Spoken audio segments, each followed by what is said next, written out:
Hello my friends, and welcome to the first episode of Radical Radio Scotland. My name is Harry, and I'm going to be joining you in this mission as we delve into many a deep conversation with Scotland's radicals. I guess since it is the first episode and all that jazz, I should explain the premise of this podcast of ours. In Scotland, we are genuinely blessed to have a diverse range of campaigners who are trying to make the world a better place, and I don't know about you, but I think they deserve to have their voices heard. So yeah, this is an attempt to put their words in your ears. I'm just going to interview as many radical minded people as I possibly can, and hopefully you get something out of the conversations along the way. This first episode is with my good friend Cameron Bryce. I've been pals with Cameron for over a decade now, and in that time I've witnessed him grow into a really inspiring person. He's just a really great guy, and he spent so much of his life trying to make the world a better place, and I'm absolutely delighted to be able to share his thoughtful words with all of you today. I do hope that you all enjoy this conversation, and that you stick around for more chats with Scottish activists in the future. But anyway, enough about all this, let's just go and hear from the man himself. Everybody, put your hands together for Mr. Cameron Bryce.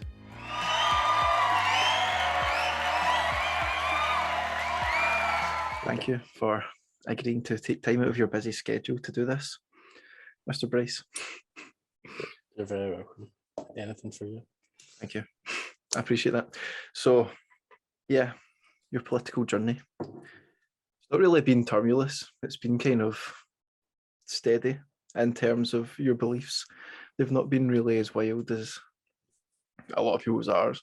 A lot of people change them, but yeah, we're better to start than the very beginning when we were wee baby anarchists. And was that a 5th year or 6th year? This is 6th year, wasn't it? No, it was 5th year. It was 5th year. It was. what are we like to talk about here? Like, not talking about anything like illegal or anything like that. Yeah, nothing incriminating, obviously. Okay. When we started to like talk about anarchism and stuff like that, I reckon it must have been. Was it not 5th? No, you're right. It was 6th year. It was like the summer between 5th and 6th year that we started getting into like anarchism, and that was when. That was like the change of when we started. But actually, it was the start of organising.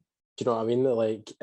It might not have seemed like it at the time, but the two of us being like, right, these are our beliefs, like anti-authoritarian, left wing. This is sort of like the best way to have people looked after and stuff like that. And then how are we actually going to help our community within that? So the thing that we started off with was the Bishopbriggs collective, which it's actually so funny talking about it now. It's so long ago that we had this idea to set up this collective that well, I don't know. It was, the intent was to be sort of far-reaching, which is obviously what that you're going to set out wanting to do when you're starting something. We obviously started off with collecting for food banks and stuff like that within our school. I don't know. Was there anything else that we did with the Bishopbriggs collective? You obviously know just as anything of them. Nothing that we can really talk about. Nothing that's not incriminating. Yeah, that's a difficult thing. Even when I was thinking about sort of like how we started and getting involved in activism and stuff like that, there's obviously football, which I know that we're going to speak about later on. But that is the sort of beginning of how we got involved in politics, community activism, whatever you want to call it. But the Bishopbriggs collective was great. Starting off in the school, just the two of us being like, we need to do something about what's going on in our community, sort of like poverty on the rise. We had been through however many years of austerity by that point, and me and you don't come from like me and you don't come from a background of poverty. Like everyone has like relative hard times in their family and stuff like that, but we didn't have to deal with some of the stuff that people in our community have had to deal with, and that was about helping those. So it was exciting. I think we learned a lot from drumming up support for food bank elections. So we had to obviously. I don't remember how long that period was of us doing school assemblies. Do you remember how long it was? It was like a good few weeks. It was supposed to be like 1 or 2 weeks, and we just weren't satisfied with the response that we got, and we just continued until we felt. Going back, like every single assembly for all the years, like, I mean, I don't really know what the perception of us was when we were doing that from like back. Imagine being a first year being like, am I allowed to swear? Yeah. Sure. Yeah. Don't make it weird though. No, I'm not. No, but I can just imagine being a first year and being like, fuck's sake, these guys back again, man. Like every single week, making people feel bad, and right, like they should feel bad, not feel bad, but they should be angry and upset about what's happening in their community, and like taking a look around and being like, do you know what, like even if they're all right or their situation's okay, I actually realize that not everybody's like that. Not even their pals that they come into school with and stuff like that. Like you don't see everybody's home life and things. Obviously, you come into school and obviously, especially towards like 5th and 6th year, people started going a lot pallier with like everybody and stuff like that as you kind of grow up and mature. But I think that was important for us to be hammering into people, like pupils at that age, 1st through 6th year, that it's important to look out for your community. It was a good thing we started. Yeah. That was like what, 8-9 years ago now. Mm-hmm. And then obviously shortly after that was independence referendum. So how did the independence referendum impact your beliefs? Or how did your beliefs impact your view on the independence referendum? I don't know. I find this I don't know. So I mean, I was a fan, or in my opinion, Scottish independence was the right way to go from, I don't know, probably when I started thinking about like the world in like wider terms. Like when you go into like 3rd and 4th year, I think that's when that sort of happens. You start to learn a bit more about the world and stuff. And I remember we had to do those solo talks in English. This was in 4th year. And I had no idea what I was going to do it on. And it was my dad that was like that to me. Why don't you do it on, what do you care about? And I was like, oh, this and that. I care about football, obviously, but like everybody, like, I mean, I think there must be about 10 boys in the class. I reckon there was like 5 talks about football or footballers or something like that. And my dad was like, what about politics? Like, what do you care about? Blah, blah, blah. And he started asking me what my opinions were about the Scottish independence referendum. And I was like, I actually haven't given it that much thought. And he was like, why don't you look into it then? And you could do it on that, whatever sort of way you come out.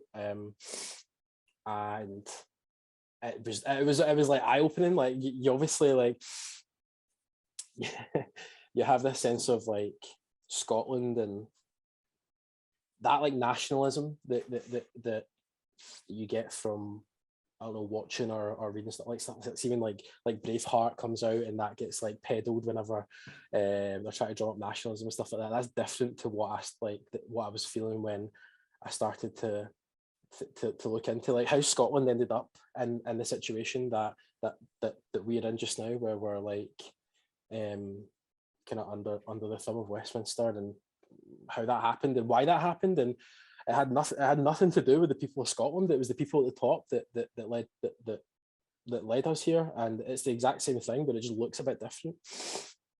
So I mean, so from that point onwards, I have always been an advocate of Scottish independence.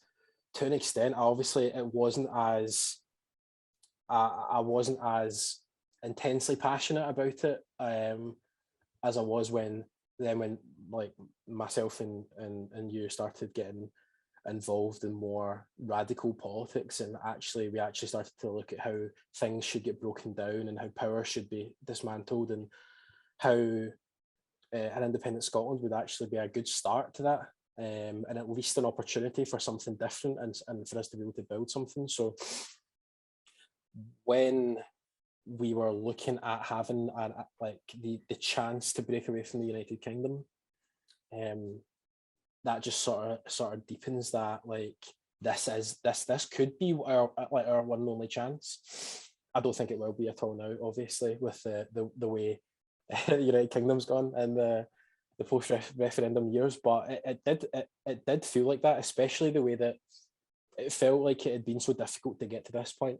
It feel like obviously we like weren't around or weren't aware, but I imagine it would have been the same for people trying to get some sort of devolved parliament. You don't get opportunities a lot in politics and stuff, and you don't get these chances to make like huge material change for the better as well. Like it felt like the independence referendum for us, like leading up to it and what we'd be speaking to people about and things. It didn't have anything to do with the people at the top. It was like, how do we make life better for everybody in the country? And when you already hold that belief, when you can sort of like feel that opportunity approaching, it sort of strengthens your resolve. That's how it sort of impacted my political beliefs leading up to it. Afterwards was different. Afterwards was hard. That was really, really difficult to sort of take. Like we had the only sort of like experience with any sort of organising that we'd had, like I said, was the Bishopbriggs collective. That was us sort of doing things off front back. There was no campaign with, well, there was no fight against anyone directly. It was like it was our goal was just to help people as much as we could. But there was a success and a failure in the independence referendum. And I remember the morning after the vote, I had to go into town and pick up my freshers card for starting uni. I'd paid for, and there was BBC cameras and stuff like that, and people were milling about, like depressed, looking like heartbroken. I was crying, like I was on the news crying, being like, and we were all in tears, and it's that big a deal to the people of Scotland or something like that. I'll try to get a clip of that. Yeah, that'd be good. But I remember phoning my dad and him asking me if I was all right, and I was a wee bit hungover as well, so I was a wee bit extra fragile. Do you remember that night at my? I missed the vote and waited in the garden because you killed that whole bottle of gin. Yeah, it's probably for the better, man. It was so depressing watching the results coming. I know. I'm glad I missed it, to be honest. But I phoned my dad, and I was just crying, and I was like, how can they do this? The three areas that voted for Scottish independence, it was like Glasgow, Dundee, and Western Bartonshire or something like that. The three most impoverished areas in Scotland. Clyde was close to it, or did they vote against it? Yeah, I don't even remember. I don't even remember, but I remember saying to him, how can people do that? How can, like that? I was like, that vote was a cry for help, and the rest of the countries just ignored them in favour of sticking with the status quo, not wanting to rock the boat, not wanting to change things. It was difficult to take. There was reasons for people voted to leave the United Kingdom in 2014, and I feel like for a lot of no voters, it just isn't necessarily the case, but it just felt like it was just no, we just don't want things to change. We can't be bothered with the hassle, and that was a shock, and that's something that you kind of have to. I think anybody who is getting into activism and political campaigning and stuff like that, when they're young, you'll have that realization of what you're actually fighting against and what you're up against, and how rare wins actually are. That's what I was going to say. My dad actually said to me, like, you don't get a lot of wins when you're fighting for stuff, and when you're fighting in politics, you don't get a lot of wins. and losses like this will be very, very hard to take. But those losses have to spur you on, and they have to strengthen you, and you will get wins, and you need to sort of savor that and take a look at the work that you've done to do that and help people. Yeah.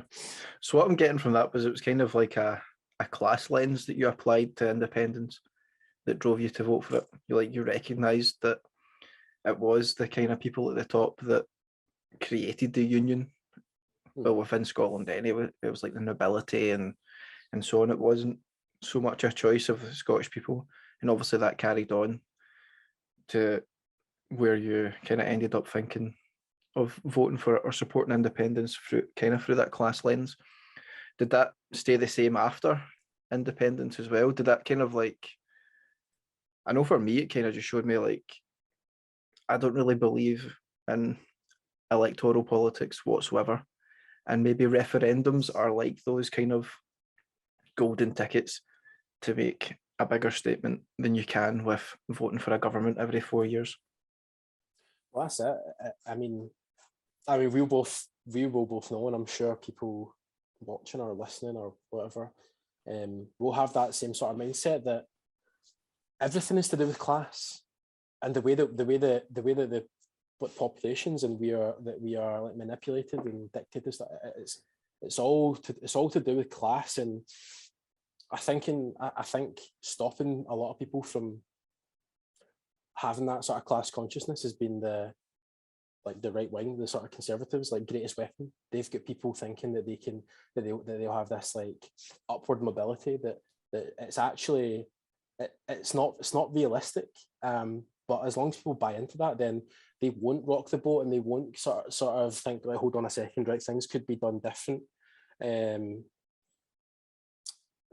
that's a very, very scary thing. That's like what I mentioned before of like the people that just kind of want to keep the status quo. It's a difficult thing to kind of comprehend how many people that actually is that you would have to speak to and sort of engage with to have material difference. But everything is to do with class. It's how the world works.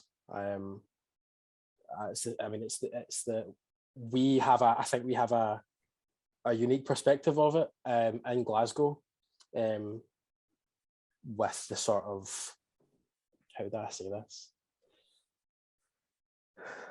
It's based around football and religion. In Glasgow is so different. You notice that when you speak to people about the way you sort of view people, neighbours, whatever, politics within Glasgow. It's totally different when you go to other places, or other people come here and they have just had no idea that this is actually so different in Glasgow. Talking people will vote against their own interests because of their religion or their sort of football team and stuff like that. How do you combat that is difficult to even begin thinking about. Yeah, does just come across as another tool of the elite to just keep that class consciousness, as you say, like suppressed. But obviously, during the independence referendum, it was like such a politically charged time, and after that, you were part of the organisation. Well, not really much of an organisation, just a loose kind of meeting of like-minded individuals called the I2 group in Lennoxtown. Could you tell us a bit about that? Yeah, so I2 was cool. It was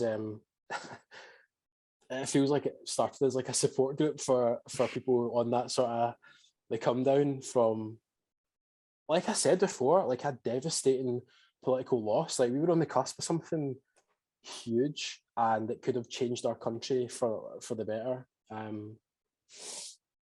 It was a difficult thing for everybody in the movement to take. So I2 was, that sort of collection of people from Eastern Bartonshire that were involved in campaigning for the independence movement. So before that, when we knew a lot of these people going around knocking doors, and when we had our like a yes stall and stuff. These are all people that we obviously knew beforehand.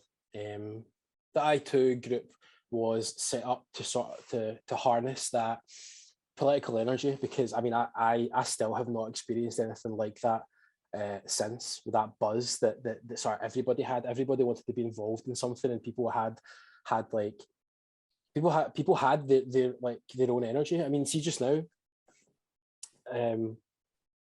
after COVID and stuff like that, I understand why people just feel drained. I mean, we've had, I reckon, since we had Brexit, obviously not long after the Brexit vote, not long after the independence referendum.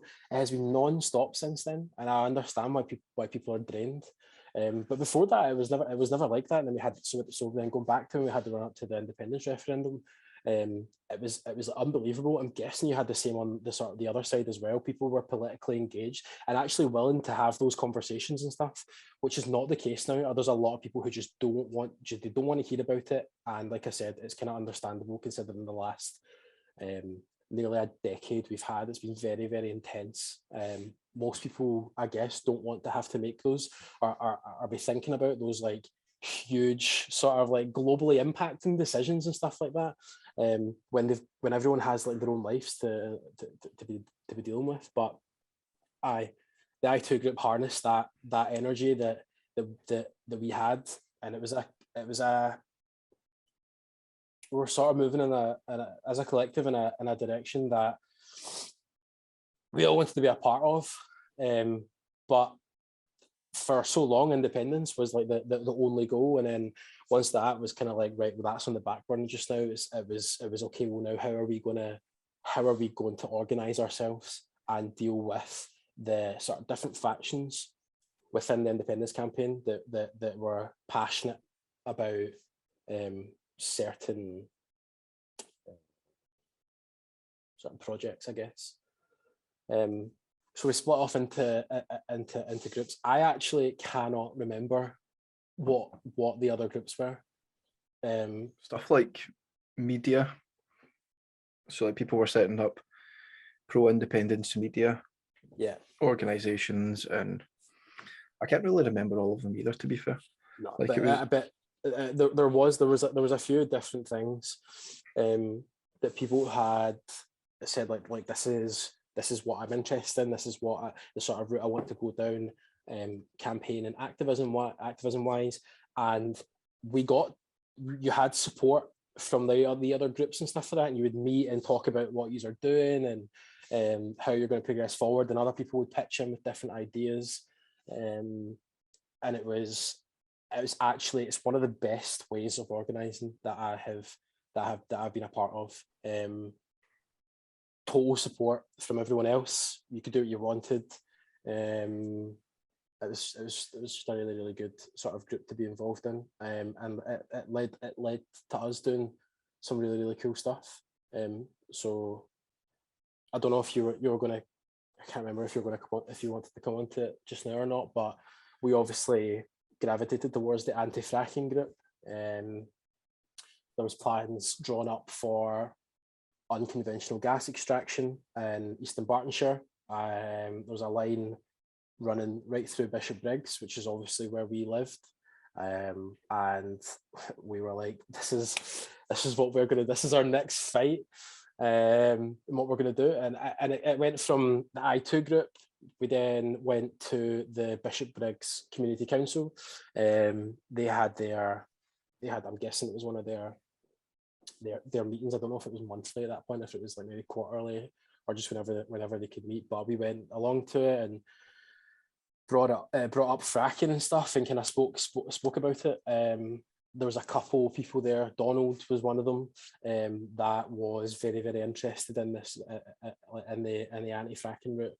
And then Don't Frack the Briggs was started from that anti-fracking group. I'm pretty sure that when we started our Facebook group, we rose pretty quickly. I mean, it's a small community group, and I'm sure when we started, we were one of the most like well liked, well followed in Scotland for a very, very short period before the sort of bigger groups like Frack Off Scotland started to like amalgamate and pick up some gas, pick up some steam. Pick up some gas is probably the wrong. The worst one you could use. That was incredible. It was incredible. Like it was like, I think that was probably the best example of democracy that I've ever been a part of. Like, that was literally just like-minded individuals meeting in a town hall. I'm pretty sure it was like every month. We were drawing up every issue that we wanted to change with independence, but we couldn't change because obviously it never happened. And then just went off in separate groups and campaigned on those things. And like, look how look how well it worked as well. Yeah. No leader. You didn't need that. It was collective organisation. Look how well that worked. Yeah, like I said, it's probably the best example of democracy that I've ever been a part of. Like, it's mad to think that came out of the independence campaign, and that just probably wouldn't have happened because of the independence campaign. But also at the same time, it like totally kind of, it transcended it. It wasn't dependent on it. We weren't there any longer to just campaign to make a constitutional change. We were there to kind of make a transformational difference within our society. And honestly, I can't overstate how dynamite it was to be part of, just like all the different communities coming together. Like, obviously we went off into the anti-fracking group, and within our group there was people in different towns. So everyone went back from like that group to their different towns within Eastern Bartonshire, and then just set up their own campaigns. So we had like Torrance against fracking, Mulgai and Bearsden, Kirky, like all these different groups were represented. And it was, looking back on it, it's like, that kind of just shows you what's possible. Yeah. It shows you what's possible, and there's no reason why we can't try and harness them. And I feel like there's a lot of political energy just now that's not being tapped into, and it's definitely something that we could harness again. But like you said, I kind of gave birth to Don't Frack the Briggs, so I would like to hear about Don't Frack the Briggs from you. But I was just going to say that as well, like, that's the lesson that I think you need to learn with political losses, is that you need to find some way to take a positive from that. And the positive is always going to be, look at the energy that's sort of like around your movement just now. Okay, you didn't win this one, take it and focus it into something else, that some other way that you can make some sort of difference. Don't Frack the Briggs was some laugh, man. Don't Frack the Briggs was fantastic. This was like big boy, big person, the adult organising. It felt like, in comparison to, obviously the Scottish independence referendum was huge, but the way that we went about the anti-fracking campaign was taking the fight directly to Ineos, who are one of the biggest companies on the planet, which is quite frankly insane. So there was a lot of work before we got to the, like, obviously super exciting stuff with Don't Frack the Briggs. There was a lot of community conversations around the best way to go about things. We also applied for funding through the Bishopbriggs Community Council, and obviously when you apply for funding through a sort of like little public body, they need to have some sort of input on how you want to go about things. Like, we couldn't just turn up at Ineos and I don't know, like launch smoke bombs and paint and stuff like that at it, whilst representing a community group. So I think, don't get me wrong, it was a great group to be a part of and stuff like that. But obviously that influences the way that we're going to be able to go about things. Again, not for anything bad, but so we started off with like sort of campaigns focused around making people aware of fracking in general. So the Facebook group was a big part of that. Social media is so important now. It's so important. I mean, with the stuff that, especially looking at, again, I'm guessing we're going to speak a bit about being involved with Unite, when you have groups that don't have any sort of like tangible power. It's just a collection of people, and social media gives power to people's voices a lot of the time. It can obviously be used in sort of like a bad way, going another direction, but it is a really good tool for organising and getting your message out there. So we hammered the Facebook, getting all of our friends to like and share it and stuff like that, and that was very, very important as well. The fact that we just came out of school, I think it would be different now. You sort of fall away from people and stuff like that, but the amount of people that were like liking and sharing our posts and what we're saying, I think it scared a lot of people into like fucking hell, this is happening in Bishopbriggs. And it was like people could look at the maps that it came out of, like where they were planning to like drill boreholes and stuff like that, and be like, that's like 200 meters from my house and stuff. And that I think it was actually pretty easy to get people to buy into, like, look, this isn't a good idea.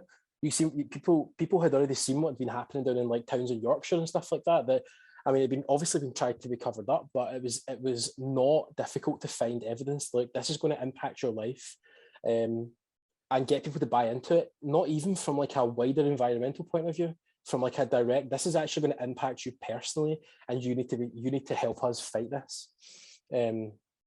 So I think that with the social media, it was so easy to get people on board with that. And then once we had the town on board with it, like, how on earth were Unionist going to get past that? So they obviously have to do their community consultations. It's something that they can't get around, because there has to be like council permissions and stuff like that given, and they need to prove that it's worthwhile and that the community want it and stuff like that. So when we organised for like sort of us to be involved in community consultations, that put them in the back foot straight away. I actually spoke to, I think I told you this, but I spoke to some punter in my old job that deals with community consultations for stuff that the Scottish Government are doing with wind farms and stuff like that. And I was telling him about this story about us being directly involved in those community consultations, and he could not believe that we did that, and Ineos like allowed us to sort of like position ourselves like that, where we had to be appeased, that we almost like had the ear of Bishopbriggs, like, look, this is what they're doing, this is what they want to do, this is what they've done previously, and they're going to do it again.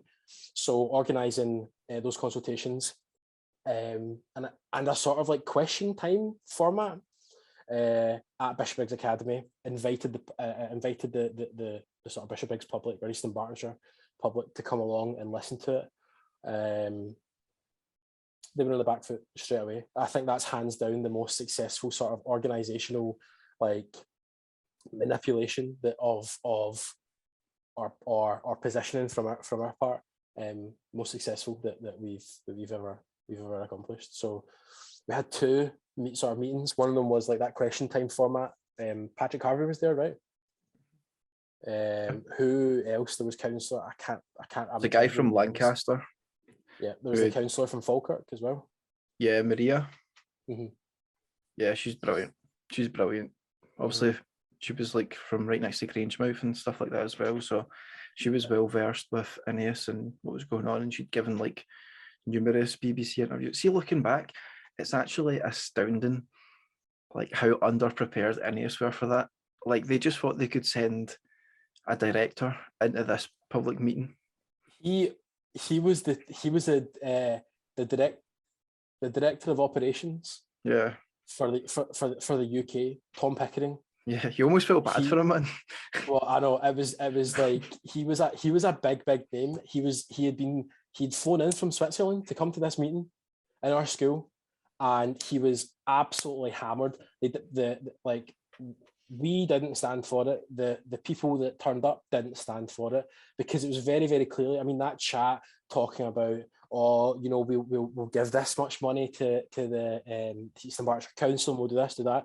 I mean, that's you're just laying out bribes that you're offering up. Like, why do you think that the people that normal people like us are that stupid to believe that you guys are here to do some wonderful thing, and it's going to benefit us, and that it's actually not just because we have something, or fucking, I mean, it's not like we use it, but there's something under our town that you want, and that you can just buy people off for it and cause disruption and cause, like, I mean, you've seen what's happening in the US and stuff like that with like Flint, and the ecological damage that fracking has caused in areas where they've just been allowed to do what they want. Now, look into now where you've got can you imagine if we hadn't fought that and it had gone through, and then we've had however many years of conservative government stripping away what's the word I'm looking for? Like protections and what's the word I'm looking for? Regulations. Regulations, yeah, that's it. They're stripping away safety regulations to allow these companies to maximize their profits as far as possible, at the expense of the towns and the areas that they want to operate in. Like, can you imagine what the state that Eastern or Bishopbriggs could have ended up in? Yeah. And I think it's important to kind of highlight that he walked into that meeting not just underprepared, but like he had no clue that we had done all of this groundwork already, all of this community outreach. I know. Like, we ordered a leaflet drop for like 10,000 leaflets, and I spent like as like successful as the Facebook group was, and the Twitter and Instagram and social media and all that, like a lot of it was back down to proper like community organizing, getting all the information on a leaflet saying we're going to actually have a discussion about this on this day, try and come, and sending it out to like 10,000 homes in the area. He walked into that having no idea that all this groundwork had been laid. So it was hilarious to see. It was like hilarious to see it, but also it was hard to watch for, like, on his perspective, like watching him stand up and talk about, and like talking about how safe it was, and then like grannies and the audience shouting that you're talking shite. But then like also having a seasoned politician and Patrick Harvey coming up, and you're like, mate, you've said this is a new technology, and you've said that you've got a proven track record in it. Like, choose one. It can't be both. And just like completely annihilating them. And I think as well, it was important to highlight about this campaign is it wasn't just NIMBYism. It wasn't us just saying, look, this is happening in our own backyard, we need to defend against it, because it did go on to become like a national campaign. Because we went away to our community and done that, other people done that in their communities, it snowballed into like a national opposition around it, to the point where when the Scottish government announced their own consultation, like the big one that we'd been organising for so long, it was like 99% against. It was like the biggest washout that they've ever had in a consultation. And that, obviously, I'm not sitting here trying to say that we're taking credit for that, but the role that we played in that in our own community was replicated across so many other communities. So it is important to highlight it's not just NIMBYism, because it also was international as well. We did get to meet like Josh Fox. That was unbelievable. That was, I think people as well, see if there's anyone that's like, that needs that motivation, and even that personal motivation to, because that like, there obviously is people that have that sort of like, what am I going to get out of this? I'm going to put all this time and energy into it. What do you get out of it? See the experience that you get from like organising, and you then take that to the next thing, and you grow and you become better, and you become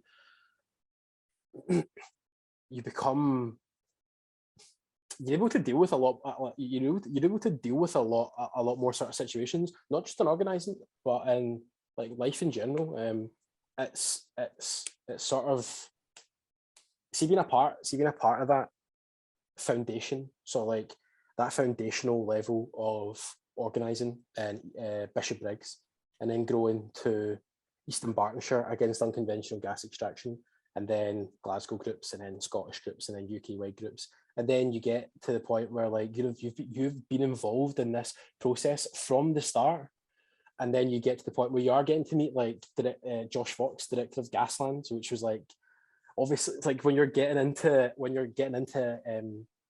campaigning against the subject, and you have those really accessible sort of like part bits of media, like a film like Gasland, that shows the extent of the damage that this can cause, and you get to meet that guy and be a part of it and be a part of that story of like his success as well and sort of thing. It's a very, very cool thing to be a part of, and it gives you energy for like the rest of the stuff you want to fight for. Yeah, I also think it kind of gives you almost a blueprint as well. Like I feel like 100%. we could pick other issues that we really care about and go, right, well, this worked for us before.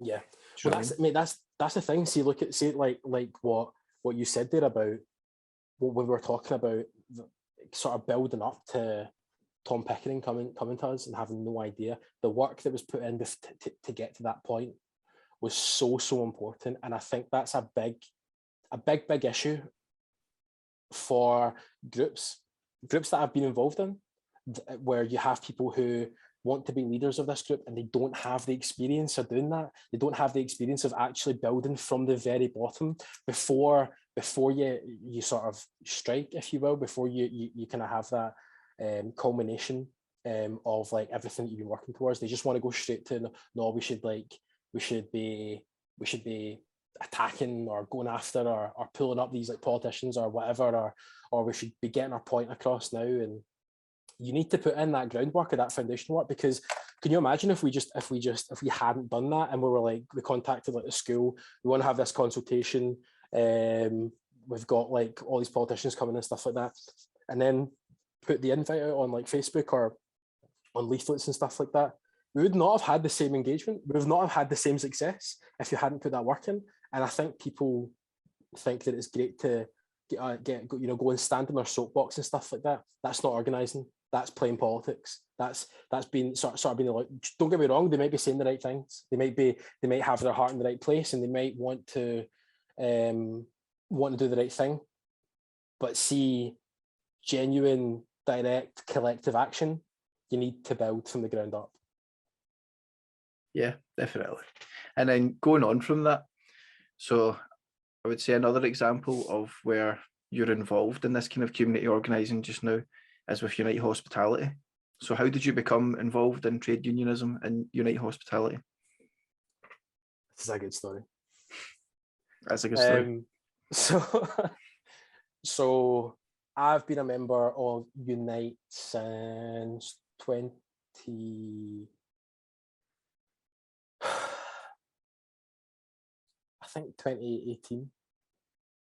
It says on my profile or something. I'm sure I must have let my membership lapse when we went away to South America and stuff like that. Sorry, do you know what? My phone keeps on lighting up. I'm just going to put it away. What were we talking about there? Sorry, I just feel distracted by that. I was asking you how you got involved in Unite. Yeah.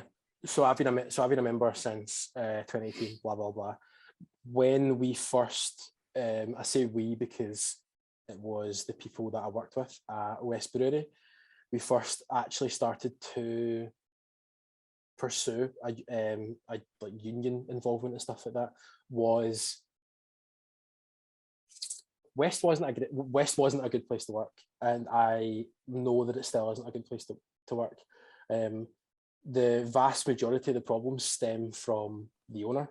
I love that I can talk about this now because I don't work there, but before I wasn't able to, because if anything came out about you speaking about the owner, you would have been sacked on the spot without any sort of hesitation. So there was just one. I think it was one summer. I think it must have been the summer of 2018 where we had all these. In fact, we had all these issues. It was just like shite raining down on us. We were like, the staff were knocking their pans in to keep up with the demand. Now West has one of the best beer gardens in Glasgow. It is a very, very good beer garden. They make very, very good beer as well. And obviously the summer is our busiest season because Monday to Sunday, if the weather's nice, there's going to be packed. It is a tough shift working there. And all of a sudden, we started getting shite off management, or you're not allowed this anymore, like coffees on shift. So I was doing like working events and stuff like that, or even if you need to cover full shifts, you could be working like 12, 14, 16-hour shifts, and then being told you're not allowed a coffee on shift. There was stuff like, there was some little like nooks and crannies. This happens obviously everywhere, every workplace. Little nooks and crannies where someone would bring in like a packet of fucking Starbursts, stick it in the corner, says to the people you're on shift with, you can help yourself. Like as the shift goes on, right? See when you're talking about this stuff out loud, it sounds so like minuscule, and it kind of feels embarrassing like talking about this still. But when you're in that situation, you're on minimum wage as well.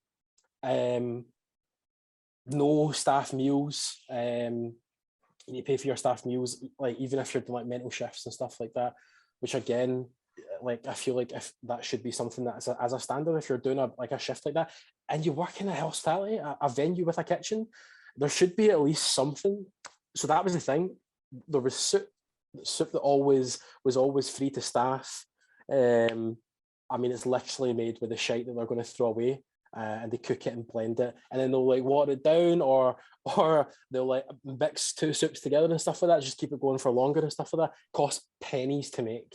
And two staff members were screamed at, so they finished. I think they're doing 10 till 3 shifts, was in the morning shifts, so the staff, they finished. They asked for some soup. It was close to payday, so they were skint. So they're like, "Oh, I can get my lunch in here." Petra comes down, goes fucking ballistic at them in front of staff. Two like girls in their early 20s, and they were fucking upset about it.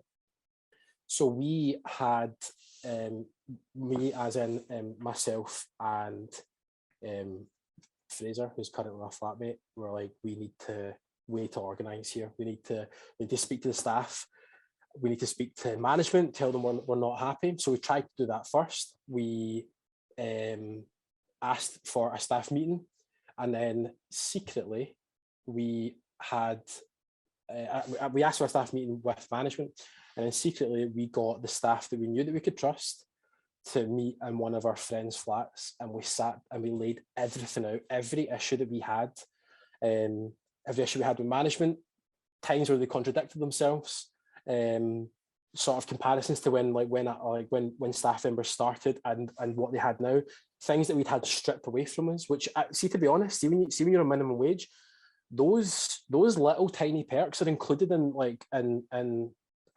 almost like the wage. It's partly why you work there. See if you're looking at two different jobs, right, and you've got both of the same wage, but one, you get a meal in your shift, you get coffees, you can have juice, you can sort of like, you're not treated like shit, basically. Then you're going to go to the place that offers you those little perks, because through a shift, that's what kind of keeps you going. Like getting a fucking shot of coffee when you're knocking your pan in, like trying to like serve a wedding and stuff like that. It's incredible. So we had this meeting, we go into the staff meeting, and it didn't go down well that we were so prepared.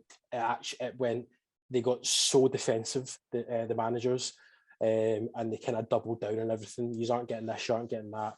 And then by that point, it was the end of the summer, once we'd kind of been like working on things. And the end of the summer in hospitality, especially in like a very, very, very seasonal place like West, means huge staff turnover.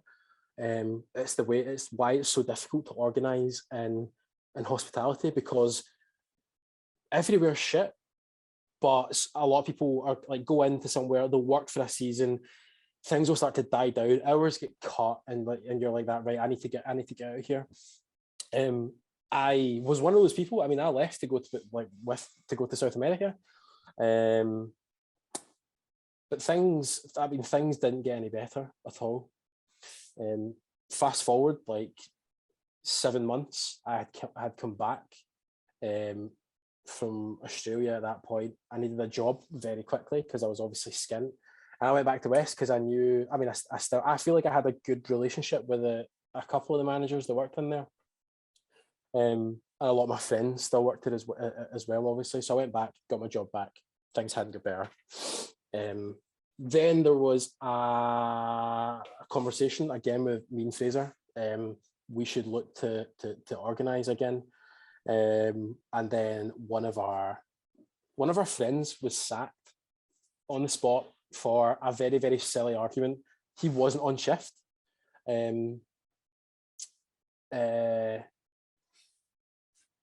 they weren't on shift, I should say. It was, what had happened?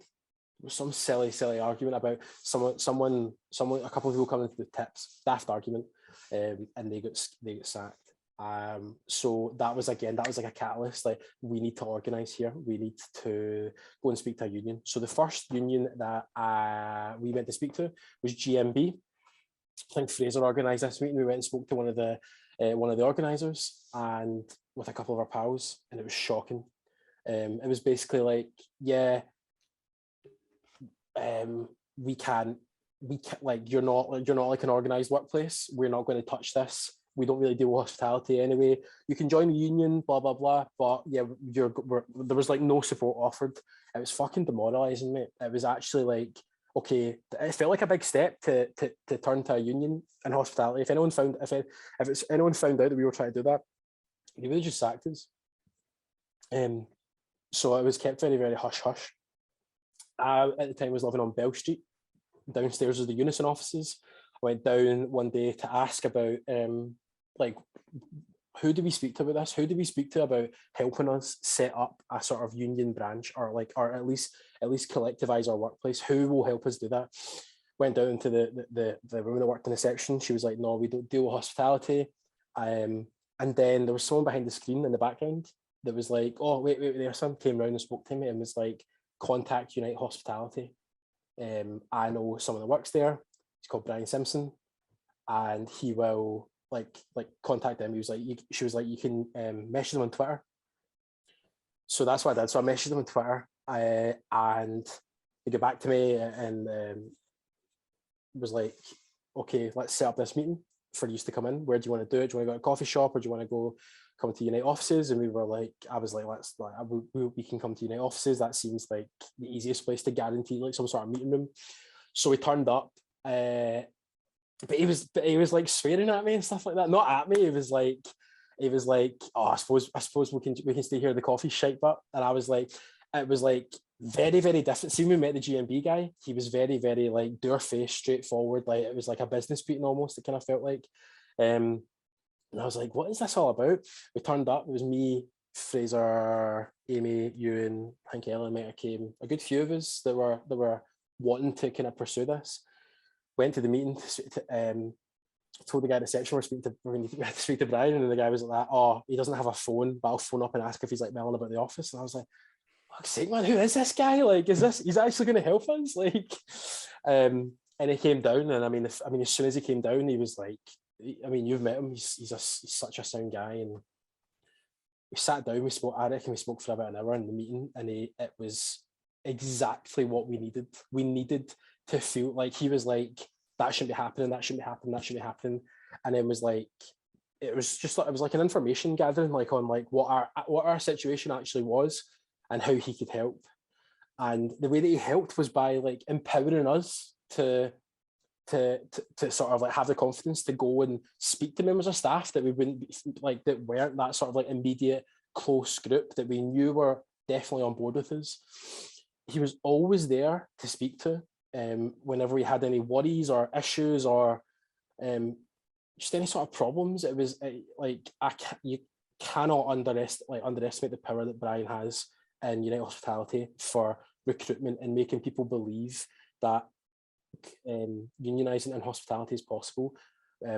We are seeing it now with the McMurray 300 group and the workers who have stuck their heads above the parapet in that particular shambles. He has been the same to them. He's guided them through this.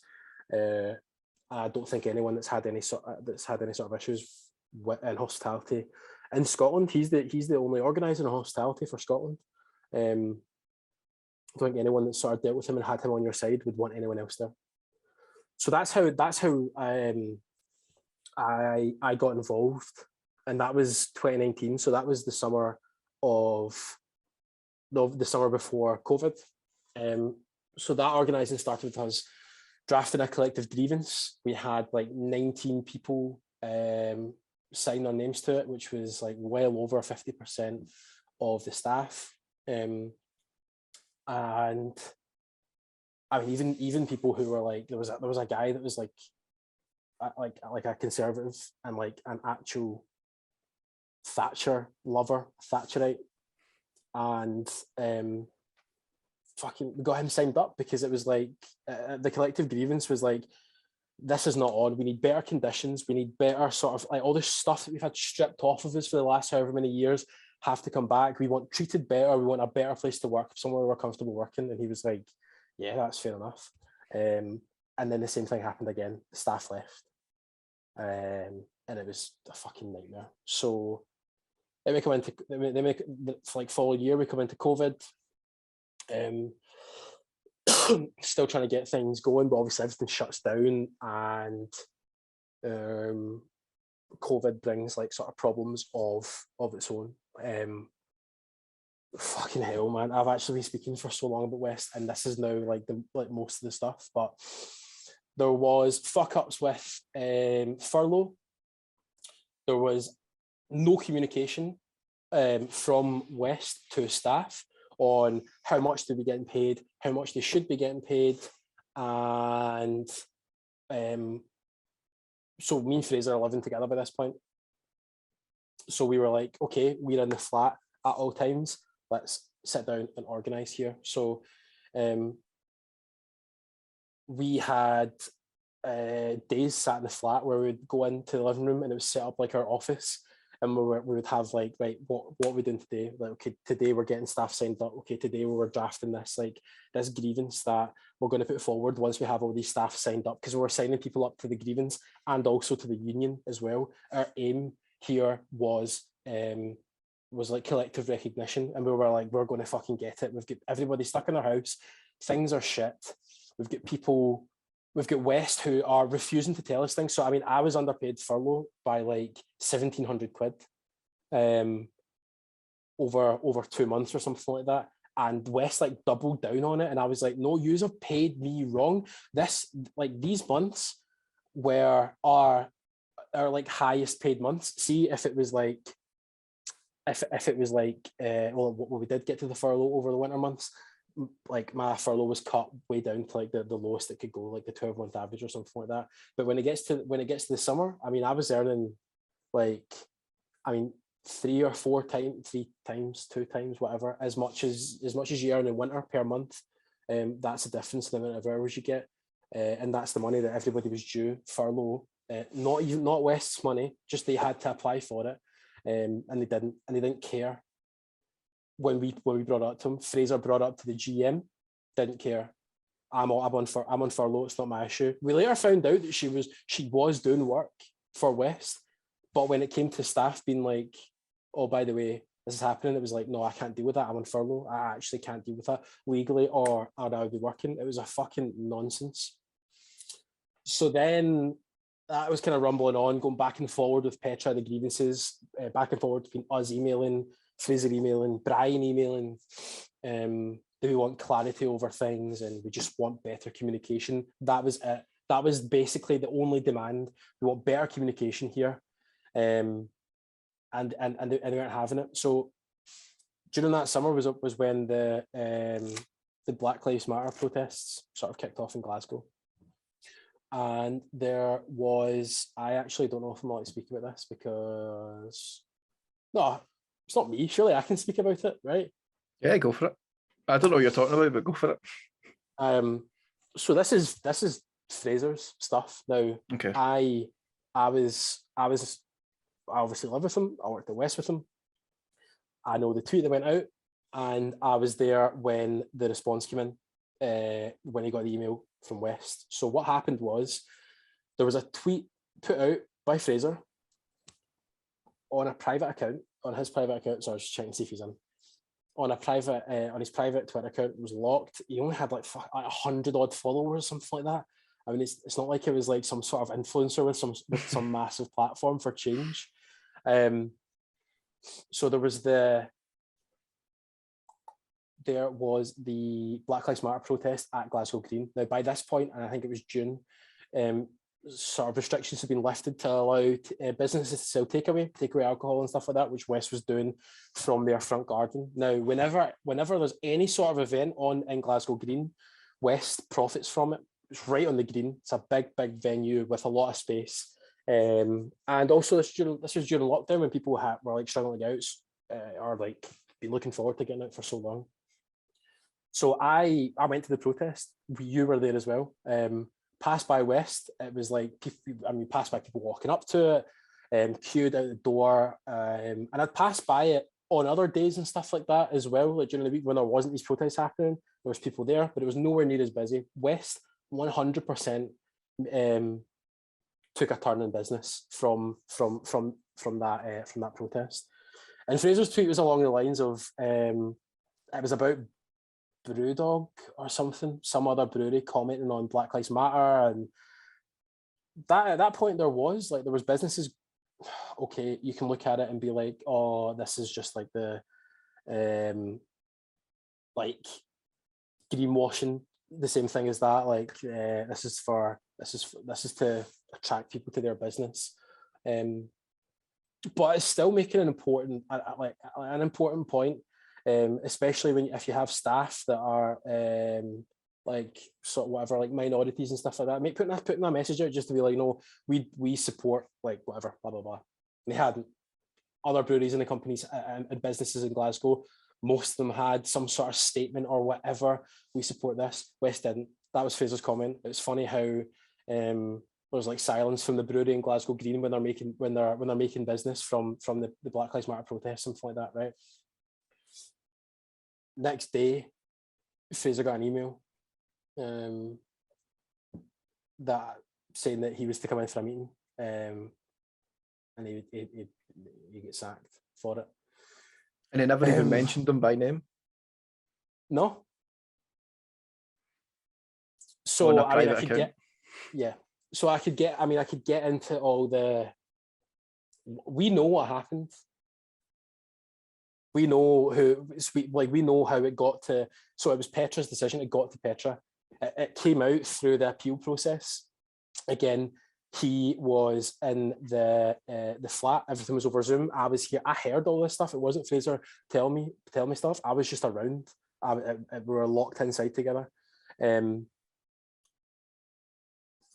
It came out, and we've been told since then that there was someone that was following Fraser who passed it to Lisa, the GM, who was the one that had ignored Fraser, saying that she wasn't working, she couldn't work and stuff like that. But then would pass that message on to Petra, the owner. Don't know why it wasn't brought. She didn't bring it to Fraser first. Don't know why she ran to Petra. Don't even understand why you'd even think twice about it. Fraser's allowed these, like people, like the staff are allowed their own opinions. It wasn't mentioned by name. It was actually a joke. It shouldn't have been upheld. I had a confrontation with Petra when we went back. She cornered me in a bar and was like shouting at me and stuff like that. And she told me during that confrontation, she told me, this was when Fraser's appeal was going on, that she had already decided that he wasn't coming back, which is illegal. That's not part of the appeals process. He had worked there for over 2 years. He had his right to appeal, and she told me that she had already made that decision. It was meant to be. It was before there was the next sort of like meeting in the appeal process to decide where it would go. So there's all sorts of things that kind of were happening at West. They were exacerbated because of COVID. Sorry, I got hiccups so badly. Again, like myself. So after that had happened, I struggled. I became very, very isolated. A lot of people left once we came back. 2 staff members were also fired by Petra because of the way that they walked. It was in like national newspapers and stuff like that. They were represented by the union. But when that happened, people just started dropping. We had, at that point, we had put in, we had requested collective recognition. We'd requested that. West were in the process of ignoring it, and the staff members just get fired because Petra had been down working and didn't like the way that they worked. Now, can I just say, Petra, by a fucking country mile, was the worst member of staff during that summer when she was back. She's not a fucking hospitality worker.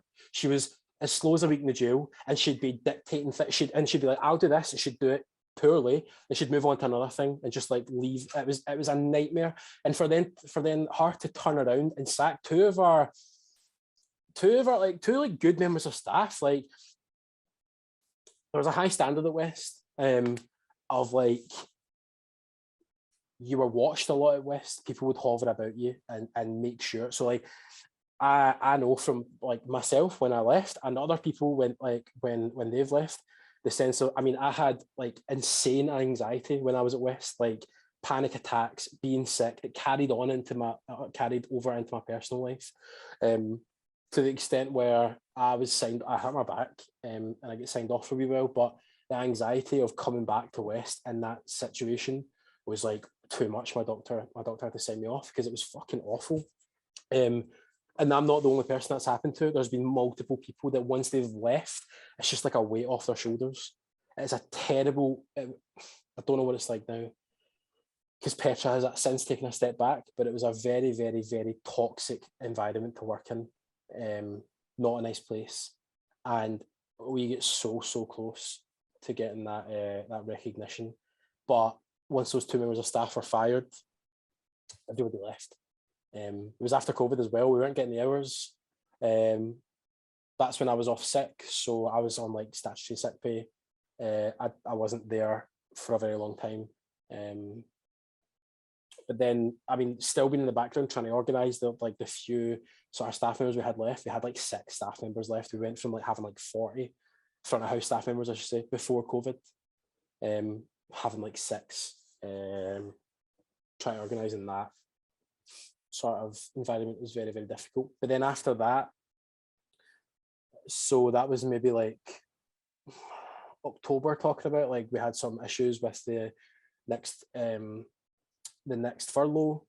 West said they weren't going to take part in that scheme and they were sacking members of staff. I was approached by different journalists to speak about what was happening at West. West were approached for comment by Channel 4, who I had spoke to, and a national interview was coming out. There was other workers from the Ivy. But West were approached for comment, and they denied the chance to speak to them. But they reversed the decision. So they tried to make me redundant. They reversed that, and they gave us furlough. But the interview went out anyway, which was quite funny. So they had to sort of deal with the shit either way.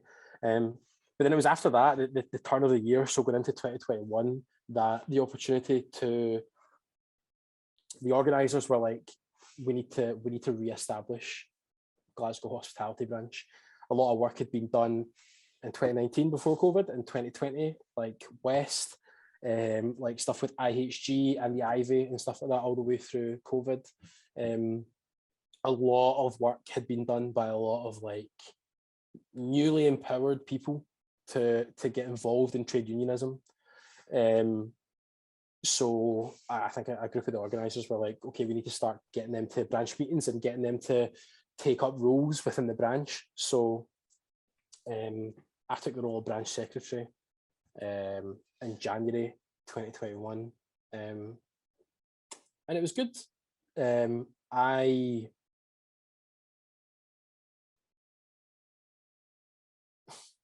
The first 6 months of that branch was setting up the sort of foundations of what should be one of the most successful hospitality union branches in the UK. Some of the characters and the people that we had then, and the way that we went about setting up. I mean, we had me and as branch secretary, then we had the chair position filled, and then we had to fill the treasurer position. But then we had the idea, okay, we have those 3 sort of like official fucking positions where they need to be in place for the branch to function. But for our branch and what our branch is, because I mean, the hospitality sector, like I've said before, it's so difficult to collectivize. It's so fragmented. You'll maybe have like one person and like 50 different sort of venues, and collectivizing that is so difficult. And I mean, being by yourself in a venue in hospitality and thinking things need to get better, and you have people that just kind of view hospitality as like, well, this is shite, I'll just do it for like a short amount of time, then I'll move on. Having that sort of like mentality of like, I don't want to just do that, I want to make this place better, so that when I do leave, I'm not just leaving like a shit job for someone else to be walking into. It's difficult to bring that together. But the way that we went about sort of setting up the branch was really exciting. I mean, we set up 2 migrant officers for migrant workers. They make up about 20% of the, maybe more than that. A huge part of the hospitality workers are foreign migrant workers, and they're so important to our industry. And time and time again, I mean, I've been complaining about our working conditions. The working conditions of migrant workers come over to the UK are 10 times worse than that. So that was, we were like, we need to have people that will directly represent those, that group. We had an equalities officer who would be looking at like equalities for like everybody. Again, they would work with a migrant officer, or they were supposed to work with a migrant officer, and also just like minority groups in general, so that everybody was represented. We had a comms team, people that are supposed to sort of deal with social media and advertising for different things. But most importantly was that we had a constitution. We wrote a constitution, and it was green lighted by everybody. Had to be a flat structure. Nobody was above anybody, which is like, I mean, that's like point one, right? That's the obvious way of organising. We spoke about it with I2, how successful that is, and how well it works with that sort of like community organising, because that's what it is. It was very, very, very exciting.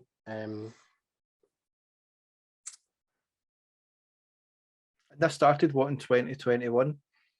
So yeah, so January 2021. So it's been over a year of Unite Hospitality Glasgow. What do you think's been your like kind of favourite campaign that sprung out of it, or like the biggest victory that the branch has pulled off? I think the biggest sort of, hands down for me, the biggest win within workers of the branch has been this McMurray stuff. Like I would love to. I mean, everyone would love to be like, no, it was my thing. No, it was my thing. The McMurray 300 stuff, and the members that have been working, like, see, talking about the branch has got nothing to do with that. See those workers that stood up and stood outside their venues on a picket line. I never did that. I never like, putting yourself in that position is one of the most brave and like inspiring things that people can do. It's them that needs to be the leaders of this branch. See the mentality of hospitality workers, right? Being in that situation where you're working in a venue, everybody, it's like one of the ultimate like levelers of a job, where doesn't matter where you come from, doesn't matter what school you went to, doesn't matter what age you are, doesn't matter what country you're from, whatever. See, once you're put in that same situation with like all these people, you're all the same. You're all dealing with the same shit together. I think I spoke about when I had to do my speech to get branch secretary. I spoke about it being like the way that people speak about being in the army together, and you never lose that sort of like bond and connection you have, because you're all. It's obviously not. That's obviously taking something to the extreme. Like you're not on the line. You're not like line of fire with like guns and bullets and stuff like that. But that same way where you're in the same situation together, and you get shit being rained on you from above, you get shit being rained on you from arsehole customers. You're having to deal with that at the same time as like giving a sort of like pleasant presentation and giving very, very, very good service. It's like incredible to deal with. And everybody in hospitality has that collective experience. And that collective experience, everyone knows it's shit. Everyone knows they get paid. I mean, I work in a job now where I get paid better than I do in hospitality. I do less hard work. I do like the work in hospitality is so much more demanding, both physically and mentally. Obviously it's different and stuff like that, but it's actually incredible the shit that people in hospitality get put through, and the sort of benefits they get out of it. And see, just tapping into that shared experience, that's all that needs to happen. Everyone, like, see when you speak to people about hospitality, no one says, it's good, that's what you're talking about. No one says like, oh, I get treated really, really well, unless there are exceptions. And see, even if they do, they're probably management, because they get looked after a little bit better, they're compensated a little bit better. At the very same time, they still get treated like shit as well in comparison to sort of different industries even. But it's because they got away with it for so long in hospitality. As you're right, talking about that gig economy, people are just expected to move on. You've got like zero rights. The work is also very, very seasonal, so you don't get looked after for your sort of entire spell of working there. You'll get paid more when the place is doing better, but your hours get slashed when like the company is like, no, we don't need anybody working, which puts people in terrible situations.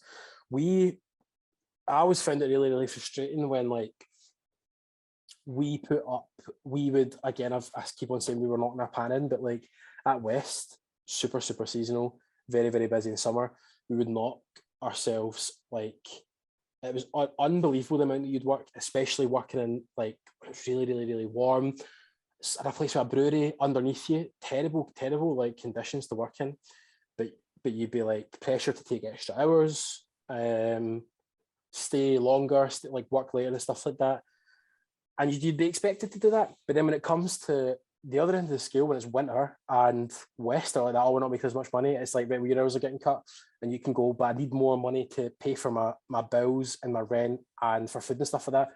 Too bad. Like I mean, in the place that I work now, there is a sort of contingency plan in place where there is a certain amount of money that is held in case that happens, in case there is like a drop off in money coming into the business, to make sure that people still get paid the same.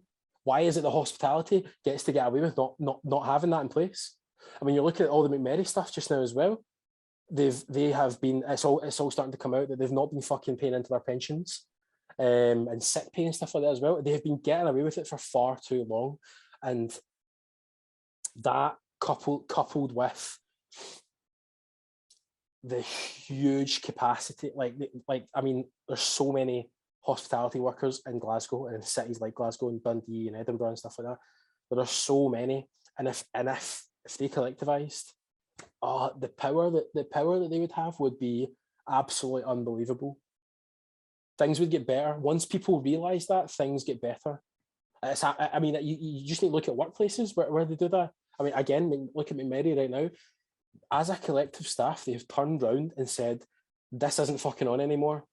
The place, McMurray closed one of the venues up in Dundee, and were forced to reverse it because the staff have collectivised and they have that power.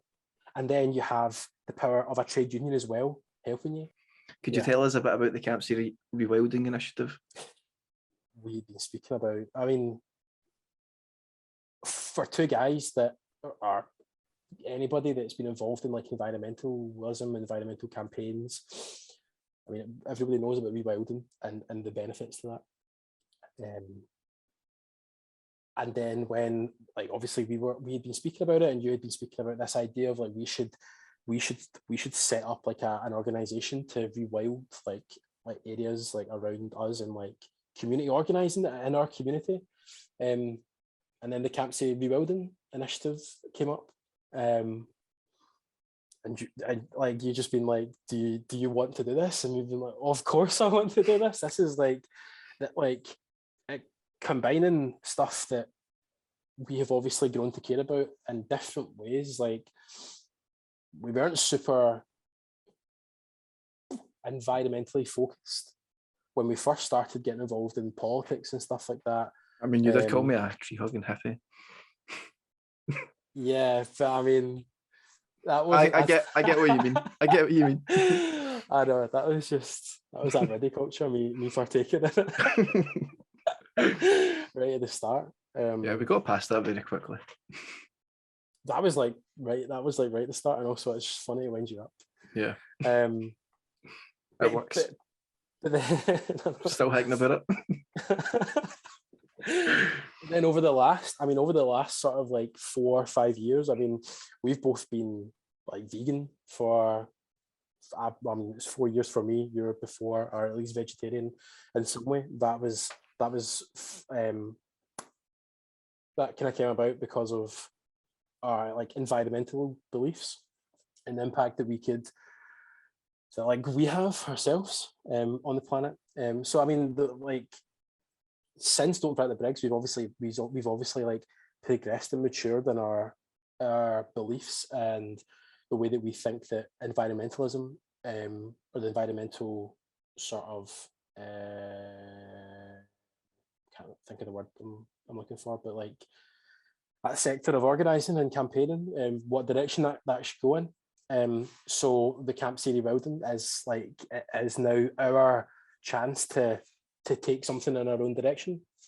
So we're looking to take parts of land, the Campsie Hills up behind Glasgow, and like look for natural regeneration wherever possible. Obviously, certain areas will need like a helping hand in different ways along the way, and we obviously have to include the community and like sort of like certain decisions with like directions we're going to go in for different areas and stuff like that. But it is a very, very, very exciting sort of project that especially once everything with COVID starts to like move away and we start to get out of winter and stuff like that, we get to get stuck into and start progressing and get more people involved and start collecting bits of land. Yeah, I think going back to the kind of community idea, I think that's so important to kind of highlight that this initiative isn't just going to be about rewilding. It's like also about the opportunity for local communities around this kind of area to repair our relationship with the land. Like, I've got a video coming out just now about the Zapatistas, and the similarities are there in terms of they organised for 10 years before going public. Like, they kept everything under wraps for 10 years until going public, and then started by saying, well, look, this land is something that we want to control. Historically, it was our land, and it's been taken away from the communities through, colonialism, imperialism, and so on. And obviously, we don't have the same situation as Indigenous people in Mexico. But when you apply that kind of lens to what we've got going on here, I think Scotland has the most unequal land distribution out of any country in the entire world. It's like 400 odd people own 50% of Scotland's rural land. So that's 0.008%. Yeah. That's mental. So it's like literally not just about rewilding, because obviously it'll be good for the environment and so on, rewilding, but it's also about restoring this community's relationship to the land. And that is also good for the environment.